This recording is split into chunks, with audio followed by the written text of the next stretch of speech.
நம்மள ஒதுக்குற இடத்துல, வெறுக்கிற இடத்துல, நம்ம வார்த்தைகளுக்கு மதிப்பில்லாத இடத்துல, நம்ம செய்யறதெல்லாம் பொய்ன்னு சொல்ற இடத்துல நம்ம யாருன்னு நிரூபிக்க தேவையே இல்லை. அமைதியா கடந்து போயிட்டே இருக்கணும். நம்ம மனசாட்சிக்கு நம்ம உண்மையா இருந்தா போதும். ஒவ்வொருத்தர்கிட்டையும் நிரூபிக்கணும்னு நம்ம நினைச்சோம்னா நம்ம வாழ்க்கையில நிம்மதிங்கிறதுக்கு இடமே இருக்காது. அடுத்தவங்களுக்காகத்தான் நம்ம வாழ வேண்டியிருக்கும்.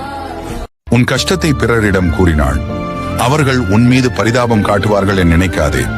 இங்கு உன் வேதனையை பார்த்து ஆறுதல் கூறுவதை விட அதில் கேலி செய்து சிரிப்பை தேடுபவர்கள் தான் அதிகம்.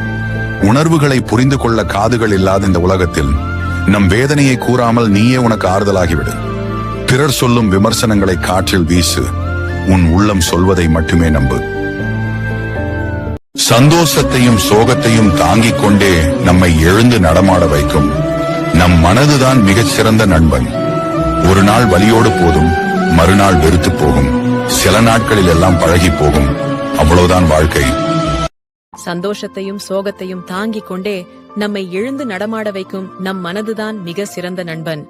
நம்மை நாமே நேசிப்போம். சரியான நேரத்தில் சரியான பாடத்தை கற்பிக்கும் ஒரே ஆசான் காலம் மட்டுமே.